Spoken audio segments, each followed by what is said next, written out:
Welcome to the Juneau Votes School Board Candidate Forum here at 360. I'm Adeline Baxter, Education Reporter for KTOO. And I'm James Brooks from the Juneau Empire. We'll be your moderators tonight. This forum is a chance for local voters to get a better sense of the candidates. 3 candidates are running in the October 3rd school board election, and for those candidates to share their ideas about K-12 education here in Juneau. There are 2 open seats on the 7-member board, which meets monthly to discuss and decide on education in Juneau. We'll begin by giving each candidate up to 3 minutes to introduce themselves and explain why they're running for the school board. After that, Adeline and I will take turns posing questions related to education here in Juneau. We'll move down the line, starting with a different candidate each time. That person to whom the question is directed will have 2 minutes to answer the question. Each candidate after that will have 1 minute to answer. And please keep your answers within the time limit allotted, but we will try to be flexible. If you're in the middle of a sentence, we won't cut you off. At the end of the forum, we'll take some audience questions with which our student volunteers from Thunder Mountain have been kind enough to help us out with. If you're watching on Facebook Live from either KTOO or the Empire's pages, feel free to ask a question and we'll try to get to those as well. If you're listening on the radio tonight, we're joined by Kevin Allen on the left, Brian Holst in the center, and Jeff Short here on the right on the stage here at 360. And now that we know who our candidates are, we'll begin the question or the introductions for the candidates. Brian, as the incumbent running in this election, why don't you start off with a 3-minute introduction of yourself and why you're running? Great. Thank you to the Juneau Empire and KTOO for organizing and hosting the Juneau Votes Forum. My vision for Juneau is a vibrant community known for its high quality of life and cultural diversity. A community with a dynamic and innovative economy. Juneau is a place where people want to raise their family and where there is opportunity for young people to build their future. My name is Brian Holst, and I graduated from Juneau Douglas High School in 1984, went off to college, and then spent 20 years working abroad and chose to return to Juneau almost 10 years ago to raise our kids. My wife and I have 4 children. Our oldest son graduated in 2016 and is studying at the University of Alaska, Fairbanks. We have 3 children currently in the district. I'm the executive director of the Juneau Economic Development Council. I want to share with you a few of my thoughts about education in Juneau.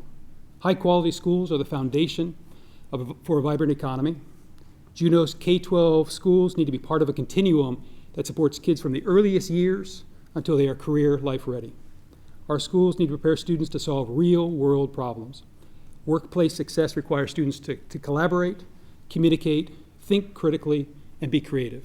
Let's increase opportunities for hands-on learning through science, technology, engineering, and math, and arts integration. We are now experiencing the highest graduation rates in our history, yet gaps in achievement exist for many, especially kids from lower-income families and minorities. Many kids bring trauma with them to school. Improving staff understanding of the role of trauma, including historical trauma, will help all students. If kids fail to learn basic math and literacy skills by 3rd grade, the odds of doing well after high school diminish dramatically. Let's prioritize early investments in K-3 and be ready partners to improve kindergarten readiness. Success of Juneau schools depends on excellent staff, strong collaboration, and partnerships in our community. My interest in education is not something new for me. 20 years of work abroad in developing countries made it abundantly clear that education matters for individuals, communities, businesses, and nations. Those places that out-invest us in education will out-compete us in the economy. In Eastern Europe, I served for 2 years as chair of the Board of Education of the International School of Belgrade. Upon returning to Juneau with our 4 kids, I served on the site councils at Harborview, Zontikihini, the Graduation Requirements Task Force, and chaired the District Budget Committee for 2 years before running for my first term on the board. I serve on statewide councils on early education and post-secondary higher education. What I think might be of most compelling attribute that I bring to the board is my career in economic development. More and more work is portable. There is competition amongst communities. We want Juneau to be an attractive place for families and businesses to choose. Thank you, and I look forward to the discussion. Thank you, Brian. Next, we'll have Kevin Allen. Could you please give us your 3-minute introduction? All right. Moderators, fellow candidates, Mr. Holst, Mr. Short, members of the audience, I must thank you very much for being here, and I am very humbled to be in front of you once again as a candidate for the school board. There are some issues that I have spoken to many people, many average people, from students to adults to even elders and parents, about many things within the Juneau School District. Students who are within the district and those who have graduated like myself. I am the president over at the student government at UAS. I listen to students nearly every day. And let me tell you, my platform has been built wholly by many of the things I've heard by them and reinforced by many other members of the community. One of my top issues that I have encountered actually myself along with fellow students is math-related skills.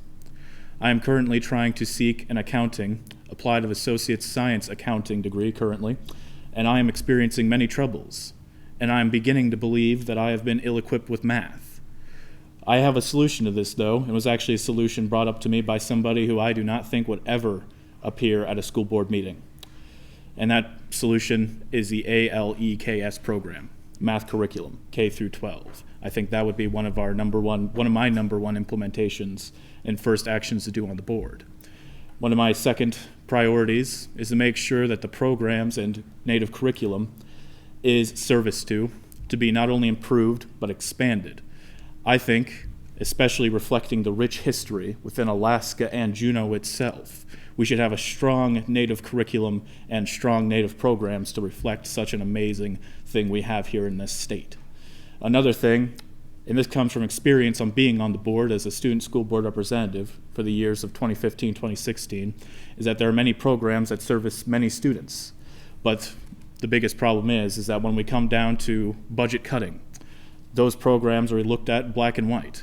We either cut them fully or we keep them fully. I think we could try to seek strategies for reducing them and perhaps making sure that the funding is flat cut rather than entirely gone. And we could also try to service this current recession with a solution that I think would really help us, and that is seeking grants. I was also on the board when we were trying to determine whether or not a grant writer would be a good thing to seek. Looking back now, I think we should have sought one, because there are many opportunities, both federal and corporate, that we could go after and expand even more programs to service even more students. Thank you, and I hope I can expand even more into my various platforms and beliefs throughout the entirety of this forum. Thank you, Kevin. Jeff, if you'd like to have your 3-minute introduction. Thank you. Thank you again also to the Empire and KTOO for hosting this venue to give us candidates an opportunity to share our views with you in the audience and the voting public at large. I want to also thank our moderators, my fellow candidates, and those of you in the audience for coming here today. So, I grew up in Southern California and I moved to Alaska in 1972 after college. I've lived in Juneau ever since. My wife and I have raised our kids here and we intend to stay here for the rest of our lives. I'm running for school board because I'm not entirely happy with the quality of education presently in our school system. Recent testing suggests that on average, a student enters high school with little better than a 6th grade education. We do a pretty good job of preparing graduates for college, but we don't do a good enough job for preparing everyone else for the workplace. This means we'll graduate too many students who are qualified for little better than minimum wage jobs and too few who are qualified for the more demanding jobs that our local employers need. We need to fix this, not only for our students' sake, but for Juneau's long-term economic health. I think I'm especially well qualified to serve on the school board for 3 reasons. First, I have extensive experience from my federal career working within and among large government and other organizations to find effective solutions for complicated problems. Secondly, my career as a federal research scientist has given me a disciplined approach to evaluating and collecting evidence to finding solutions to complicated problems. And finally, being recently retired, I have considerably more time than my colleagues here running for the board, and I can devote substantially more time to identifying and remedying the more serious problems that confront our schools. We know our schools are underperforming, but there isn't yet general agreement as to why. I have the experience, skills, and time to find out why, at least help figure out why, and then to work toward building building consensus to find workable solutions. Thank you. Thank you, Jeff. And with that, we're going to move on to the question portion of the night. So right out of the gate, we're going to start off again with Brian, continue in this order. What should the Juneau School District do in response to declining state funding for education? We need to continue to find efficiencies within the school system, and that's not going to be easy. Over the last 6 years, we've cut over 100 positions, 14% of our staff, while population has decreased by about 3%. But we continue to need to look for those changes. I think what we need to really do is make a compelling argument to the state that education is an investment in the future, and that this decline needs to end. I mean, we have seen the state sustain funding the last few years in an incredibly difficult financial environment. We saw the legislature not cut funding to our schools. My hope is that those that believe in Alaska having a strong economy and a strong future, we've seen the bottom. Now, it takes increases in our budget in order for us to continue to make improvements. What we see is with a flat budget, we continue to erode our investments because there are cost increases continue to rise. We need to increase flexibility within our own budgeting by setting aside reserves. And to do that, it's really important that we have the cooperation of the Assembly. In our community, like every community in Alaska, we don't raise funds for schools at the school district. We receive them from the state, federal, and local resources. We need to make a compelling case to them that not only is it critically important to fully fund schools, but also to embrace the fact that the school district needs to set aside reserves for themselves for the future. And finally, we need to be strategic in our investments. We need to find investments like early education. Investment in early education that our community can make can decrease costs within the school system later on. Thank you. Thank you, Brian. And Kevin, you have 1 minute to respond. Well, first of all, I already mentioned in my opening statement that we should be looking for further partnerships and, I suppose, expanding into grants. There's definitely two very important bits of my platform. But another thing we should make sure we're doing is that we are effectively teaching our students the curriculum they need to know. We are putting a lot of money and effort into trying to recoup our students into learning the various things they're trying to learn, either in math, humanities, or social studies. I'm seeing a big highlight on math. So that's why I want to seek the curriculum change that I do. Because if we have a strong curriculum teaching our students about what they need to know, we wouldn't need to put so much effort and money into trying to reteach them later on down the road. And Jeff? I think we need to spend more time than has been devoted so far to carefully analyzing each component of the budget to look for possibilities for finding efficiencies and reducing costs so that we can more intelligently deploy the limited resources we have. I've talked to an awful lot of people when I started my campaign for the school board, including a lot of teachers, some principals, parents, and other stakeholders in the system. And I have heard a number of consistent themes come up of areas where we could look that could be operated more efficiently than they have been to date. And so I think that will be the first place to start to make our system more insulated from constrained funding in the future. Thank you very much. We'll move on to our second question now. Mr. Allen, you'll have 2 minutes, and then we'll move on to Mr. Short and Mr. Holst in order following the same one. Question number 2 is, at the same time we're talking about lower budgets, we're seeing parents in Juneau ask for pre-kindergarten programs, pre-kindergarten options. What do you think the Juneau School District's role should be in pre-kindergarten? Well, I have an anecdote myself in the effectiveness of pre-K education. I've went through an organization that made it so that I can experience such readiness so that I could be prepared for kindergarten. So there's no reason whatsoever, I would say, that it would be put on the onus of perhaps parents and educators to make sure that they are teaching their students, possible students, incoming students, as early as possible. That is very important to me. But another belief that I definitely hold, that I worry about, is if we put too much of an emphasis on pre-K and making sure that the roster is put in for another grade level within the district. Because there are a lot of students that come in later in the district, whether it be in middle school and high school. And it worries me that if we add on an additional grade level, that we may be ignoring perhaps those students that come in later, when parents perhaps are moving here due to jobs, or moving here due to another obligation. So it is extremely important to me.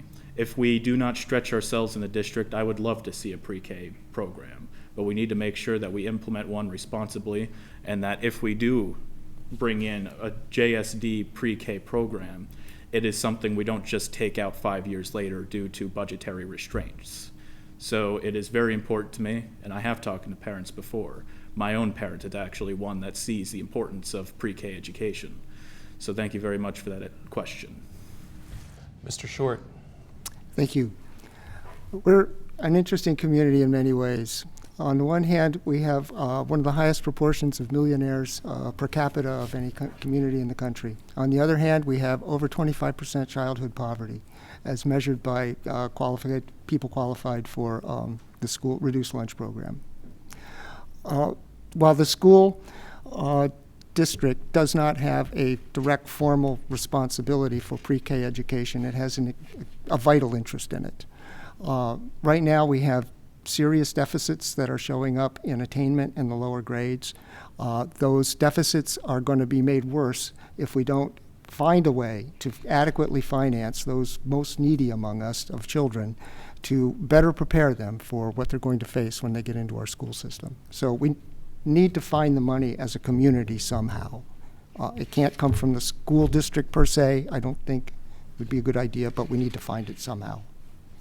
Thank you. And Mr. Holst. Currently, the school district does engage with pre-K. All special needs children in our district are required to participate in pre-K programs run through our school district.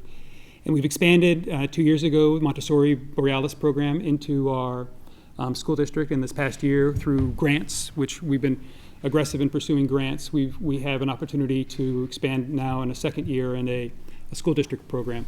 What's really critical is that the educational leadership in our community is in the school district. And I think it's really critical that we link that to the providers in our community. We can support them with training of their staff. We can support them with curriculum development. And we need to also look for opportunities for using the space available within our school district. The key is to have a comprehensive program. We already cooperate nicely with the Head Start program, but to have a comprehensive program that brings people together. Best Starts has a preview of their program tomorrow night here in Juneau. Thank you. Thank you, Brian. For our next question, we're beginning with Jeff Short. The most recent standardized tests found more than half of Juneau students not proficient in math, science, and English. Is this a result of the difficulty of the test, problems in Juneau schools, or something else? I only have 2 minutes. This is not a problem of the test. The last school board meeting, the person who crunches the numbers for the district made a compelling point, and very simply, all the MAP testing this district does correlates strongly with the standardized test the state does. Basically shows the same thing. We've got a substantial deficit, I would say an alarming deficit, in educational attainment, and it's occurring in the lower grades. Deficits that are incurred in the lower grades in education, research in education shows you never recover from. You're just penalized for the rest of your life, basically. And we are raising a cohort of students now, several cohorts, who are have considerable deficits in just basic reading skills. This isn't a testing deficiency problem. I believe it's something that's real in our system that we need to deal with right away. In fact, it's one of the major reasons I made the decision to run. There are, I think, a lot of ways to do this. One of the biggest ones is we could start reinforcing the truancy laws. Right now, our community is sort of a show up at school is optional community. I was shocked to learn that 20% of our student body is categorized as chronically absent. That means that they're gone more than 10% of the time. We can't teach your kids if they don't show up. The single greatest gain we could make in improving test scores would be to make sure that children show up at school. Thank you, Jeff. I believe it's Brian now. I think it's important to put this in context. In the 2017-18 school budget, it quote, under the old Alaska State standards, 85% of our students in grade 3 through 12 were reading at their respective grade levels. We have raised the standards every year. Schools are more challenging today than they've ever been in the history of Juneau. I graduated from these schools. Now, are we not keeping up? Are we not doing as well as we should? Correct, and that's the challenge. The goal of the school board is to increase the student achievement at all levels. We also see the last question about pre-K, I think, is a great one. We see that 60% of our kids aren't ready when they enter kindergarten, and unfortunately, we see that pattern continue year after year after year. It's critical that we make that investment early so that kids get the right start, so that we're not spending millions and millions of dollars on catch-up with our kids, because as Jeff pointed out, it's really hard to do. And Kevin, your response to testing scores in Juneau schools? Well, Jeff brings up an excellent point about truancy and the attendance of students. One of the biggest things about testing, though, is you have to realize the concern of whether or not you are testing the students too much. Because, yes, there are effects that are put on the student for being too stressed over how many tests they have to do, but there is also a stress on the teacher as well. Because the more time you take out of a teacher's instructional period in order to teach their students, the more of the curriculum that they're being tested on, you're kind of seeing a circle here that doesn't make much sense. It actually becomes a big oval that's half complete. So you have to make sure that you balance between testing the student so that we get the knowledge we need to know as a district, and also making sure that they aren't too stressed by how many times they are being tested on various different tests. That's a very important thing that has to be realized about it. Thank you. And for our next question, and this will go to Mr. Holst first, we had Mr. Short mentioned in his recent answer that a recent statewide study found a quarter of Alaska students are chronically absent from class.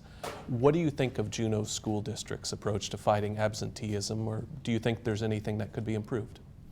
Well, student engagement is critical to being successful. If you're not present, you're not going to do well. And it's a constant issue at the building level of trying to get students to be present.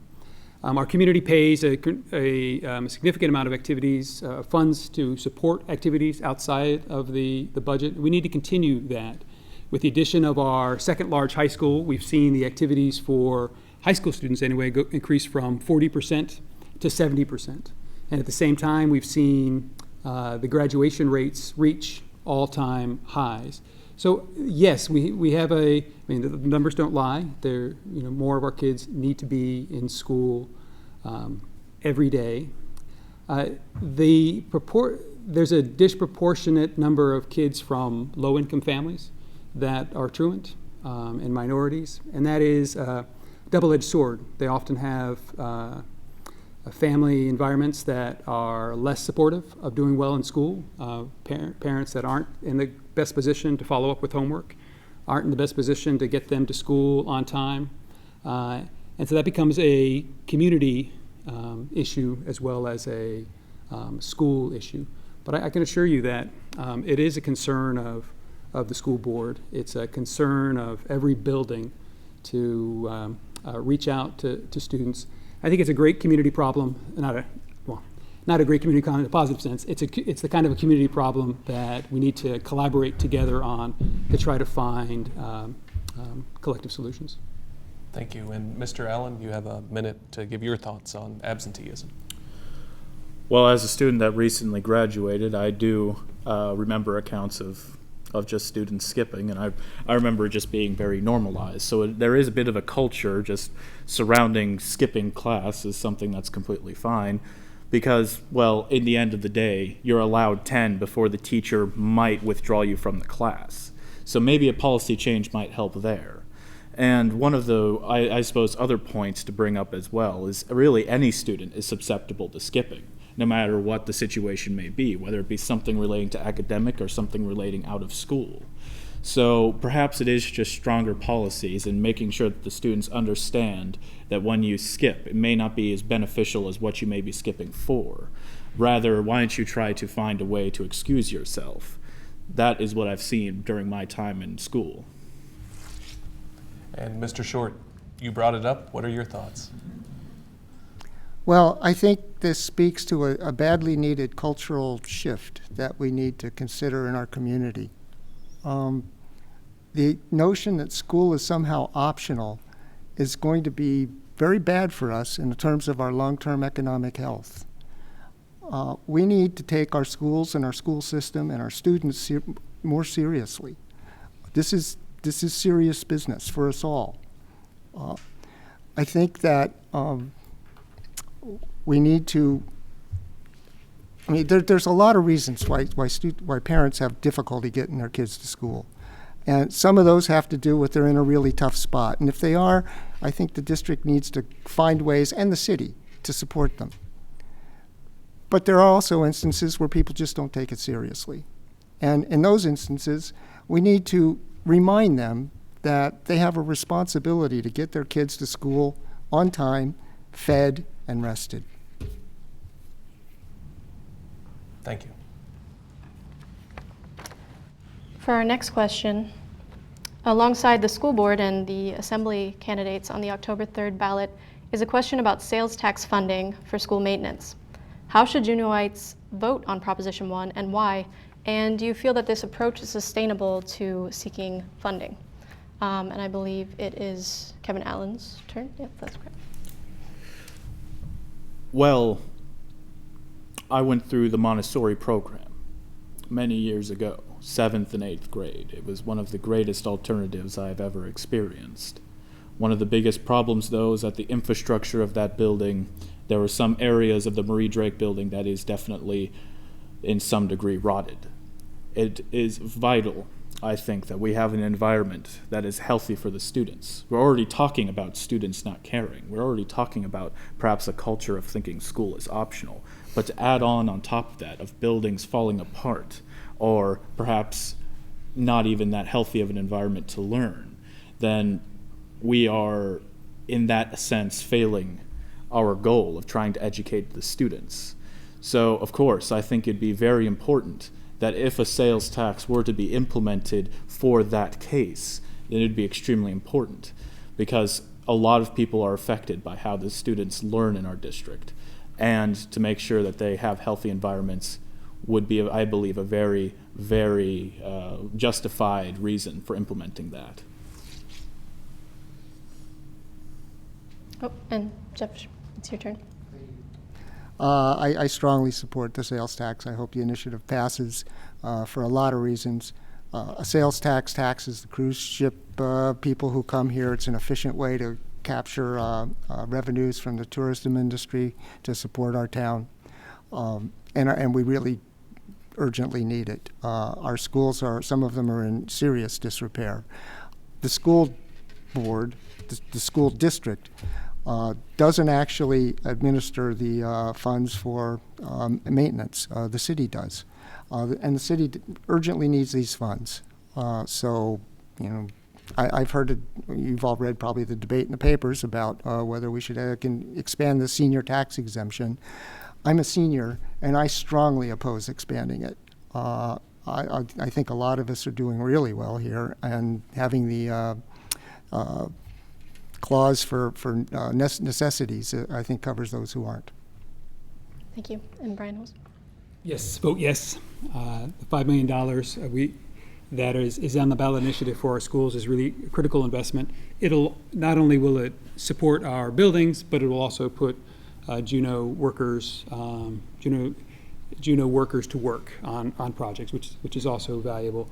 Mr. Short is correct in that the major maintenance is the responsibility of the assembly. We are operating inside those buildings, and we're responsible for the minor maintenance, et cetera. But the amount of resources needed it's a tremendous number, and it's going to get larger as the future goes on, because we've deferred this maintenance. The state generous programs of reimbursements have gone away, so we need to make this down payment, and we need to be able to sustain it in the future as well. So, but yes. Oh, yes. Thank you. The last question asked you about maintenance of buildings and facilities. We'd like to ask you now about maintenance of teaching staff, keeping teachers in place. Mr. Short, we'll start with you. Teacher retention is a growing problem, or it's been a perennial problem for Alaska schools. Do you think JSD is doing a good job in addressing it, or are there things you'd like to see done differently? I think JSD is doing all it can to address it, and I think there's more that could be done. But I think it's important to recognize right off the bat, first, we face a national teacher shortage that's growing. Second, not everybody wants to live in a rainforest in the middle of the winter. Third, the state more or less wrecked the retirement plan for teachers in 2006, so that now we've gone from one of the best retirement plans in the country to one of the worst. And fourth, the legislative practice of holding the education budget hostage until the last minute puts school districts in the awkward position of not being able to offer contracts until literally a couple, 3 weeks before school starts, which means that almost all of the best teachers that would have been available have taken jobs elsewhere. Those last two problems we can address, I think, and I was really glad to see the school board table or present a motion at the last school board meeting to ask through the Association of Alaska School Boards to hold districts harmless at the previous year's funding so that they can make hiring decisions earlier in the year. We can also, I think, work through that same body to petition the legislature to at least inflation-proof the base funding allocation so that we can keep paying teachers what we're paying them now. But the other thing that's within our grasp within the district is we could be nicer to teachers. We could do more to make their workplace environment more professionally satisfying. We could do more to make their administrative burdens less burdensome, and those are the kinds of things that I would like to see happen as we go forward on the board this year. Thank you, Mr. Short. Mr. Holst. Yes, thank you. Our teachers are compensated well within the state of Alaska. When we compare what we compensate our teachers to the rest of the state, we come out really good, and I like that. I like the fact that we are on the high end of teacher compensation because we need to value our teachers. We need to demonstrate to them that they are the most important asset if we are going to be successful. We have the University of Alaska Southeast School of Business here, and we need to be strategic in utilizing that to the benefit of our teachers and building their capacity to make it. We have a what would appear to be a potential conduit into our district of the best young talent. I also think it was really the right thing to do last year. At the end of the year, Anchorage School District gave out pink slips. We didn't do that. We didn't do that because we value our teachers and we did not want them to go through that process. Mr. Allen. My time within the Juneau School District has definitely proved that there are some of the greatest minds teaching our greatest young minds wonderful values and wonderful things within the district. So retaining those vital people is one of the utmost things the Juneau School District must do. And in order to do that, I must agree with Short. We must make sure that we are transparent with the teachers and make sure that our agreement with them is very clear into what their duties are and what their benefits are. And what we must also do is make sure that when we are requiring our teachers to take extra amounts of training for a certain area, that we do not burden them too much Another issue we must tackle before my time is up is substitutes as well. We must make sure that we find a solution to the substitute problem so that when a teacher is taking time off, there will be somebody there continuing their instruction, and it would be less of a burden on them. Thank you. Our next question is for Brian Holst. The issue of two high schools in Juneau remains a divisive one. Do you think Juneau's two high schools should be merged? No. It makes no sense from many levels. If we were to combine the two high schools, for one, it would be a net cost increase of about $300,000 per the numbers that the school district ran last year. Meaning, and why is that? It seems counterintuitive. You have two high schools, and you'd have one principal, one building. You know, how could it end up costing us more to consolidate? And that's because smaller learning environments are favored in the state funding formula than larger ones. So combining them would cost us more money. But that's just one of the reasons. I mentioned earlier that we see the highest graduation rates in the history of the Juneau School District right now. And the reason for that is not because it's easier. The graduation requirements are harder than ever. We're engaging kids, and we're showing that these students, we're teaching them not only academic skills, but character skills. They're working their way through the Juneau School District. They're no longer a number, but they're a name in the system. We've also seen participation rates go right up, which we also believe is linked to high school graduation, meaning when we had just one large high school, we had 40% of our students engaged in an activity. With two high schools, we have 70% in our large high schools participating in activities, which enriches the education and the experience. I mean, this is high school, right? It's more fun, it's more engaging for every student when we have two high schools. So, you know, we have more AP classes now in the history of the Juneau High School, because of our school district. We just won an award, AP Honor Roll, for having AP classes and doing better. So we can have it both ways. We can offer we can offer a variety of classes and have two large high schools. Thank you. Kevin Allen, if you'd like to respond. Both the high schools are extremely important because when you're talking about a student, all students learn differently. Maybe they're not learning as well as they could be over at TM, so they move over to the JD, or maybe vice versa. I mean, if some of you people really want to know how this will go, how it would probably go down if we merged the two high schools, first of all, we would kick out everybody from Marie Drake. That alone is extremely redundant to do because we already have Yakusin there, which is a very vital thing within the district as well, because that helps us make sure that we have our students recuperate their learning, and it's a really nice safety net.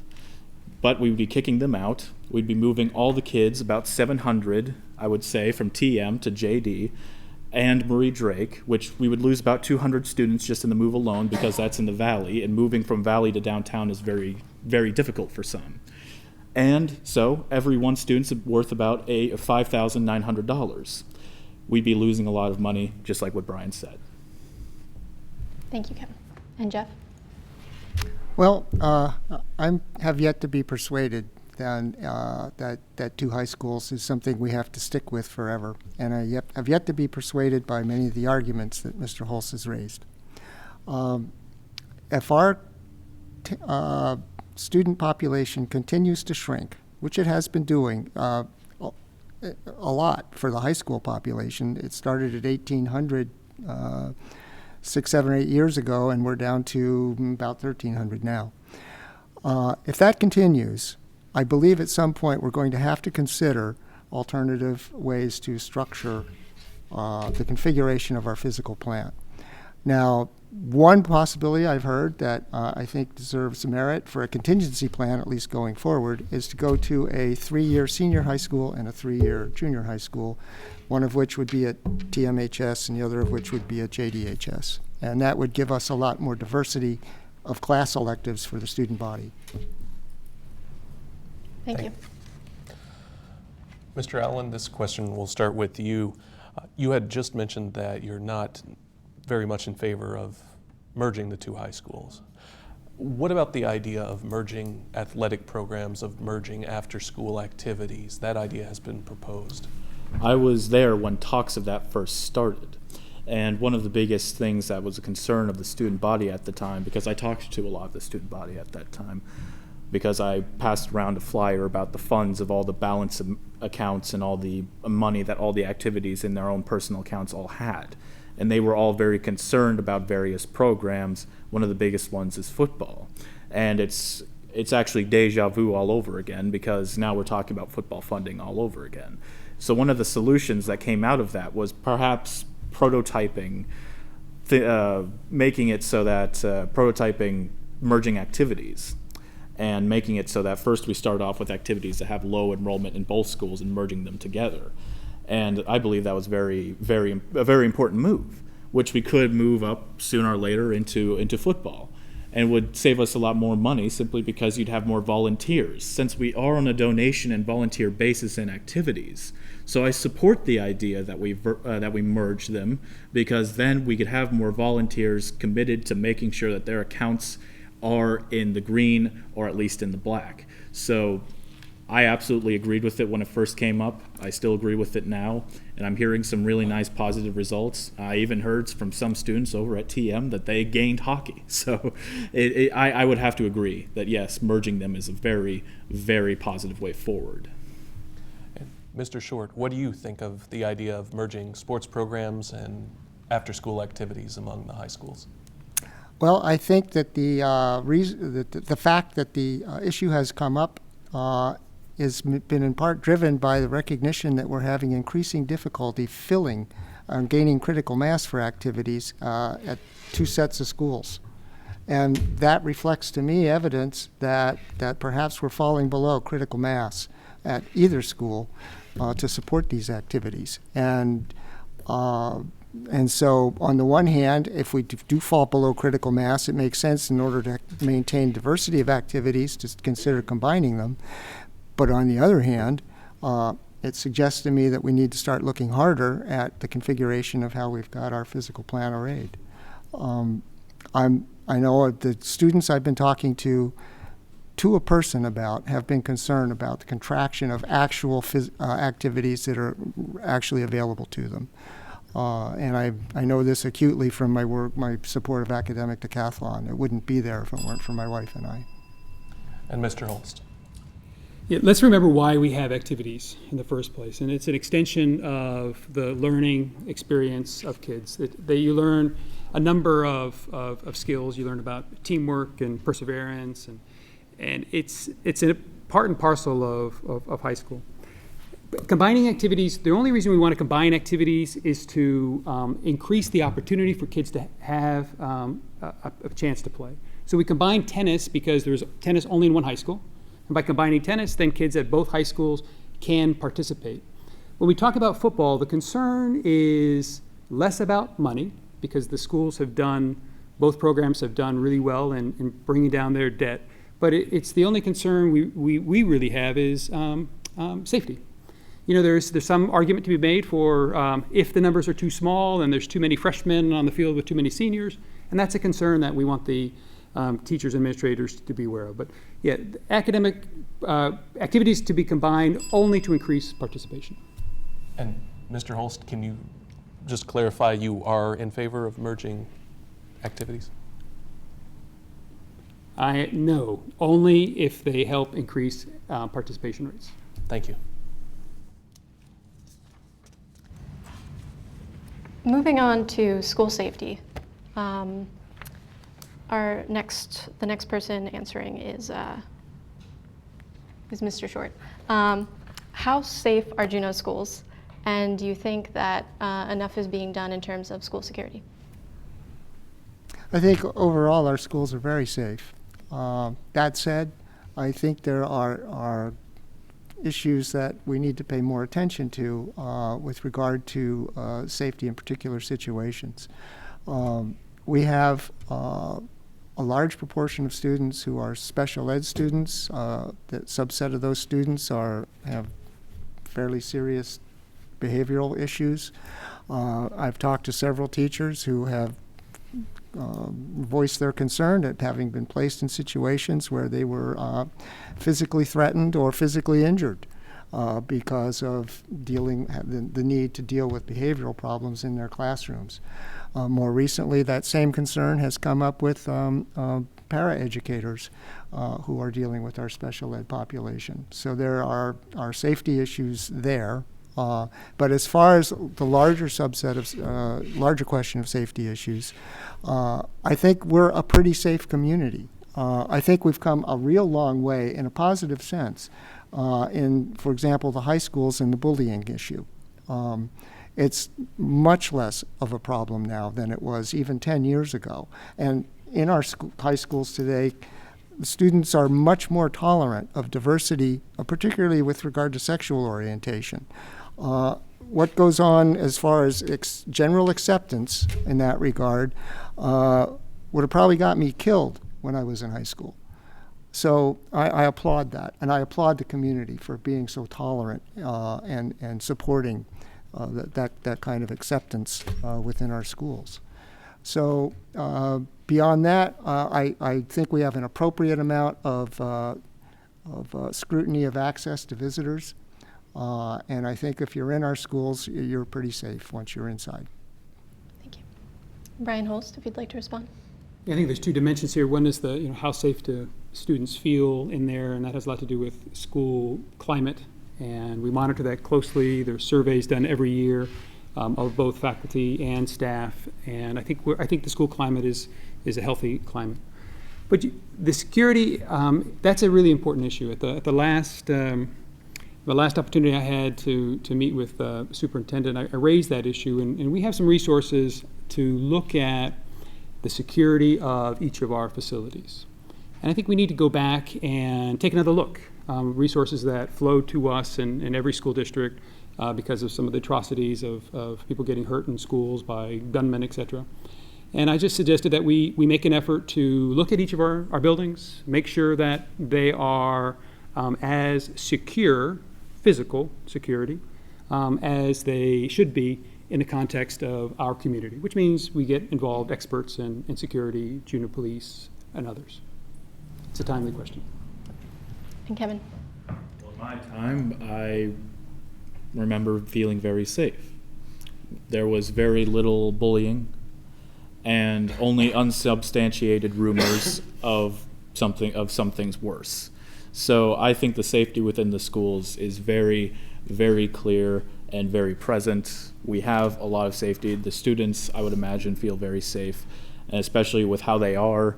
I remember also spending time within the district with the Gay Straight Alliance and working with them to try to improve the organization, because it was making sure that all the students felt included and that the diversity was there, and building that culture. Because you see, we already have a negative culture building with attendance.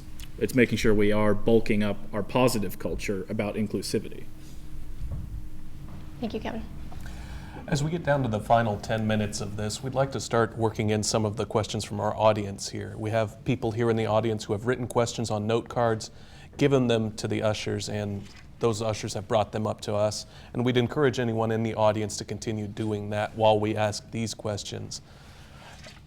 Our first audience question is from someone who asks, what is your position on transgender bathrooms in the schools? And Mr. Allen had the last question, correct? Mm-hmm. So, Mr. Short, please begin with us. My position is this. I think we should have at least one transgender bathroom available in the middle and high schools, and we should also have regular gender bathrooms also available in each of those schools. And I have that position because I think that at this time of people's lives, it's a time of exploration. And some of that exploration involves one's sexual orientation and identity. And we should not get in the way of that because nothing good comes of that. On the other hand, some kids may be uncomfortable with a completely transgendered bathroom. So I think we should have one at least available in each school. for both sides of that question. And I forgot to mention it before I addressed it to you, but during this section, we're asking everyone to keep it to 1 minute each. That way we can get through as many audience questions as possible. Mr. Short, you did that, so Mr. Holst.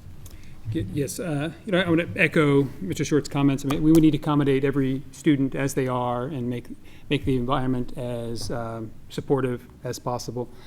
I've had an opportunity to meet with students, high school students that are transgender and want to and to discuss what their experiences are and how accommodated they feel. And my impression has been that they feel welcome and they're not suffering from biases. The bathrooms are made available to them through faculty and others.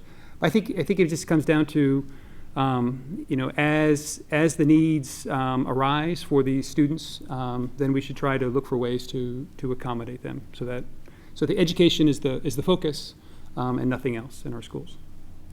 Mr. Allen. I mean, I agree with it. The only complaint I could say I have heard in my time before I ran last year and this year is just that you have to run across half the school just to get to the only all-gender bathroom there might be. So, I mean, that just shows how well I suppose the district has moved forward on that issue, and I would work with the board even further to make sure that we secure that. And for our next question, one of the audience members asked, and we'll start with Brian Holst, do you think the school board is doing enough to prepare non-college bound high schoolers? If not, what are your ideas? I think we're doing, yes, is the short answer.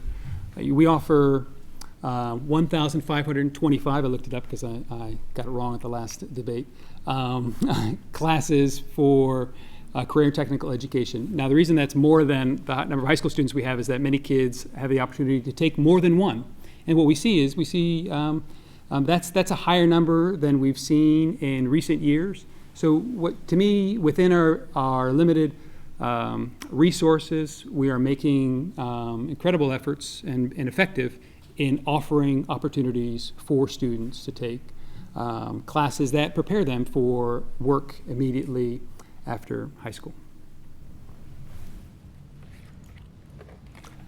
Mr. Allen.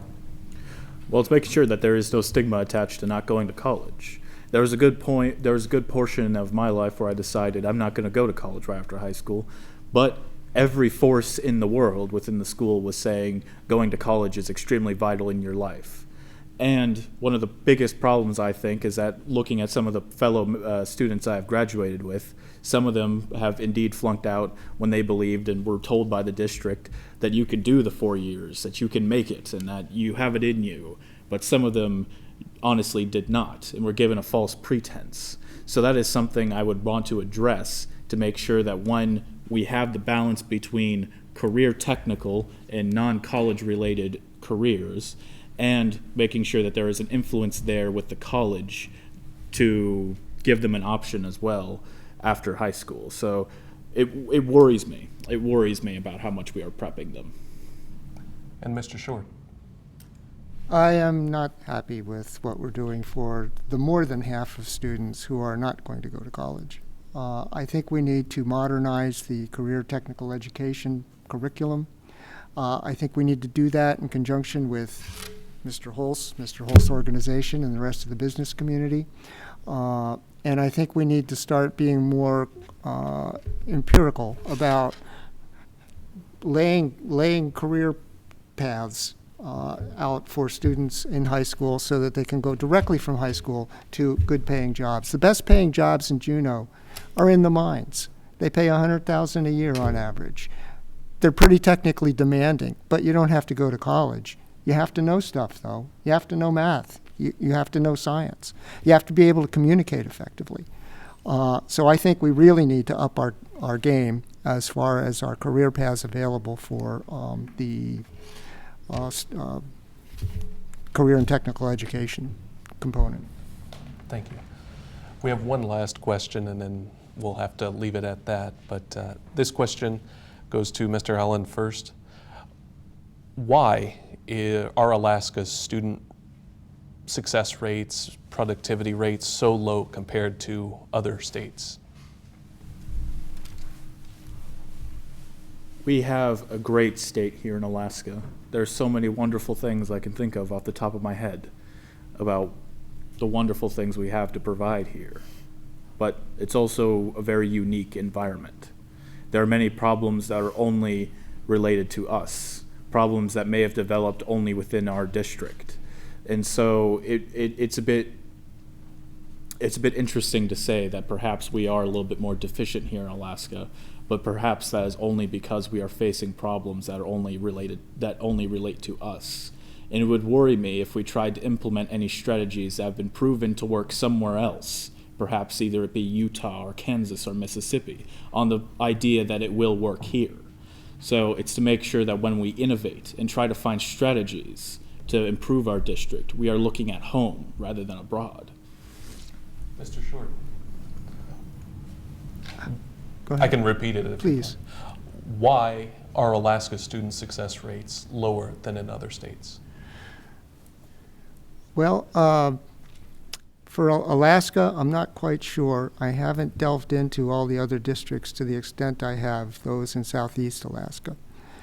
For Juneau, though, I don't think we're doing that badly. I looked at the SAT scores for Juneau when the whole district had to take them in high school. And that happened, I don't know, 2, 3, 4 years ago. And comparing those with the United States average for across states, if you control for states that most of them, they give the SAT, but they only give it to college-bound students, our average student was scoring on the SAT where college-bound students were, a smaller subset of the population were in most of the other states. So I don't think we should beat ourselves up too much. And Mr. Holst. I think in Alaska we need to shift the culture of education. I think we lack a strong embrace of the value of education. Too many, or many Alaskans came at a time when we had an incredibly strong oil economy, we had a pipeline, and you were able to make it in Alaska well, provide for your family without having advanced education. Not everybody, but a lot of people did well. I think that permeates the culture.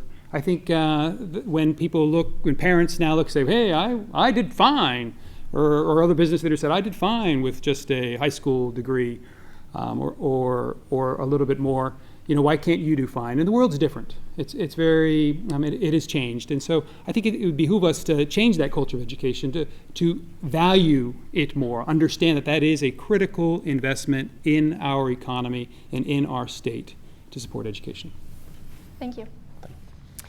And I think that just about takes up the time that we have for this forum. I'd like to thank our audience and our high school volunteers, and of course our candidates for coming out tonight, and remind everyone here to do your homework before voting on October 3rd. Thank you.